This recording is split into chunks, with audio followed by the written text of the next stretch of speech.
Hello, I'm Leander, and welcome to Artist Spotlight, where we feature both known and unknown talent in the music industry. Today on our program is a personal favorite of mine, and I'm very honored that she could join us. She is Helen Rogers, singer, songwriter, vocal arranger, and co-founder of the Jazzmasters, with fellow producer Paul Hardcastle. Thank you for joining us, Helen. As you know, I'm a huge fan of yours, and I'm very delighted that you could be on the program. Hello, Leander. Thank you. It's great to be on your show. So, let's begin.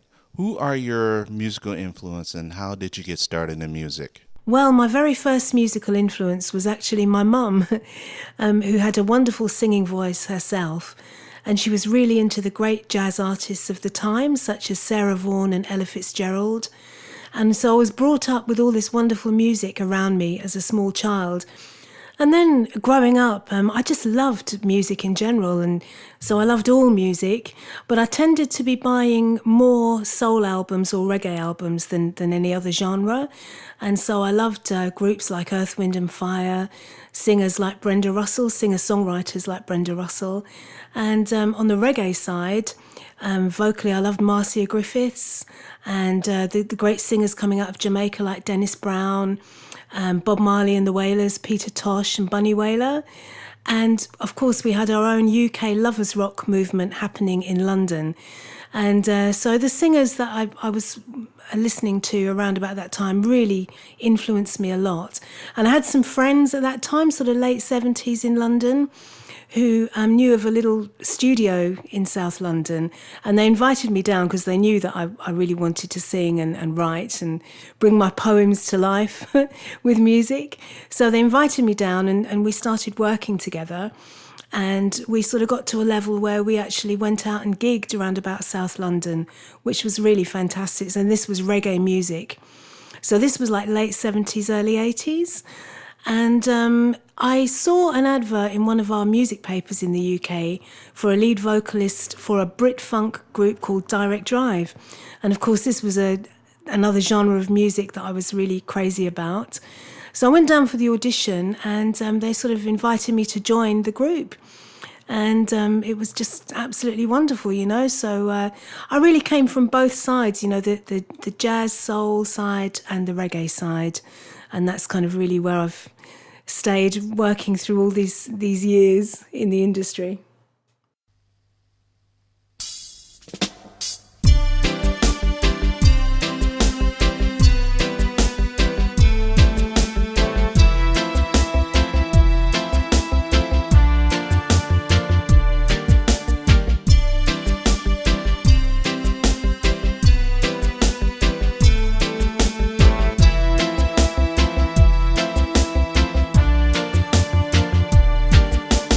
Look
This is Artist Spotlight, and I'm your host, Leander, on Simple Pleasures, WSPR, and I'm here with my special guest, Helen Rogers. So, Helen, what are your fondest musical memories?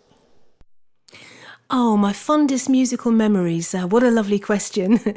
Well, of course, there are the biggies, such as when we were at number one for 6 weeks on the Black Echo Soul charts with Direct Drive's song Anything. That was just an amazing time, you know. And the runaway success of the Jazzmasters project with Paul Hardcastle. That was a really, really amazing experience all the way through. And writing and recording my debut album, which was just released in November last year. So, you know, those are three obvious standout wonderful moments. And I feel really blessed that I've been able to spend so much time in my life doing something that I really love, which is making music. And I've worked with some great people along the way. How did your collaboration begin with Paul Hardcastle? Well, my collaboration with Paul Hardcastle goes back quite a long way, as you probably know, Leander. Paul was actually a member of Direct Drive before I joined, but although he left to form another group called First Light with a singer called Derek Green, he still worked with Direct Drive, and he would sometimes play keyboards for them on live gigs, engineer some of the songs, and also ultimately remix some of the songs as well. So I got to know him through that capacity, and he got me to do some sessions for him. For example, I did the vocals on Walk in the Night, the Junior Walker track that he covered. And I also added some vocals on Paul's fabulous remix on Now That We've Found Love by Third World. So we worked together on and off over the years. And then in the early 90s, I got a call from Paul asking me if I'd be interested in a new project that he was putting together of smooth jazz. And he said we'd write together and I would do the vocals. So, of course, I was interested, you know, because I'd always loved what Paul had done in the past. So I went over to his studio and we started writing songs together, and it just really flowed. You know, it was a really, really enjoyable, wonderful project. And as I say, you know, it was just so amazing the way it took off, and people really seemed to enjoy the music so much, which is the best thing that you can ask for as a singer-songwriter. That I can agree with you. We are here with Helen Rogers on Artist Spotlight, Simple Pleasures, WSPR. We're going to take a break, and we're going to be back with some more music and more of the interview right after this. Simple Pleasures, home to all your favorite easy listening and soft rock. This is Artist Spotlight on Simple Pleasures, WSPR.